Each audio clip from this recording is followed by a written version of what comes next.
watching NBC4, working for you.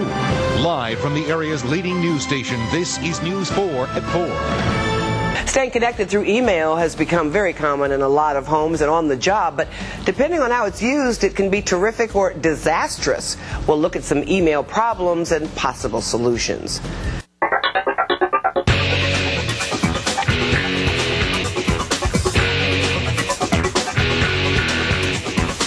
A lot of folks use email every day as an easy, quick form of communication, but when it's misused, experts say the results can be counterproductive, even costly.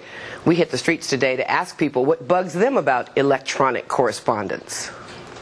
It's funny to get email from people who are sitting just a few offices away. Sometime they can get over and come and talk to you, but you know, it's good for if you're busy or something and you want to get to it later, but you can't replace everything. I don't know, the unsolicited emails. The emails that are not coming from my friends, just the unsolicited offers. I guess that's the thing that irritates me the most. I don't like it how they abbreviate words, and it's difficult to understand sometimes. Like when at work, everyone starts reply all.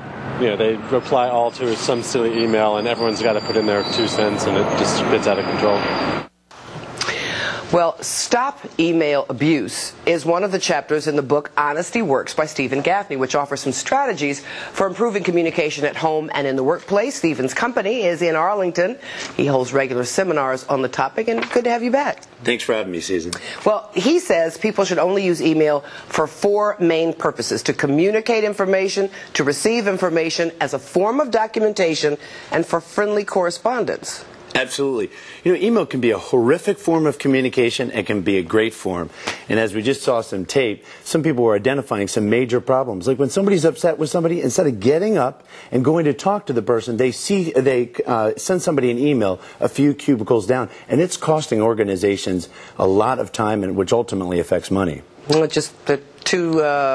can't say it in person, huh? Yeah, well, absolutely. That's not a good thing. You say you shouldn't use email to resolve emotional issues. Absolutely. Over 90% of the meaning of a message gets carried through other than the words. So tone, body language, context, and things like that. So that means when we're having a problem with somebody and we send somebody an email, they get the words and they add in over 90%. Well, if somebody's upset with us, they're going to add in a lot worse version. So what's the point? The point is, if you're having some problems with somebody, go talk to the person. Pick up the phone and talk to them, or actually go visit them. The point is, just see them as much as you can and talk to them. So they don't have to make their own interpretation. It makes a lot of sense.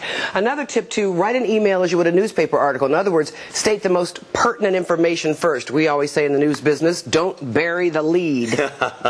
And boy, couldn't people take that on when they're writing their emails. You know, some of my clients have 100 or get 100 to 200 to even 300 emails a day. And so then I have employees who take my seminar, they'll say, my manager doesn't respond.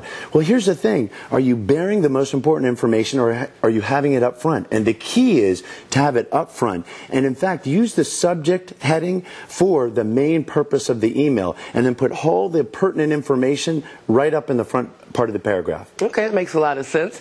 And also, if an email volleys more than twice, pick up the phone. Yeah, absolutely. As we just heard, people go back and forth with their emails instead of actually going to talk to the person. In fact, sometimes it happens with somebody who's on the same floor. And sometimes people use the excuse, well, I don't have enough time. Well, what we now know is that when people go back and forth, it wastes so much time. And the most important, or some companies now what they're doing, Susan, is they're actually creating a policy that if an email goes back more than twice, you're to pick up the phone or go talk to the person. And finally, if you don't want it published in the paper, don't send it out in an email. You know, so many emails, or actually companies actually save emails to their server, and people save it to a file. So here's the thing. If you're going to send an email, just make sure you are prepared that other people may find out, because they can forward it, copy it, do all kinds of things, even alter it. The point is just be prepared. And really, my whole point out of this is just go talk to people. Usually email is not the best form of communication when resolving interpersonal relationships. Altering it, that's a whole other thing we have to worry about. Thank you so much. Thanks for being with us today. If you want more information, we have a link to Stephen Gaffney's website on NBC4.com. Just click on the 4 p.m. page.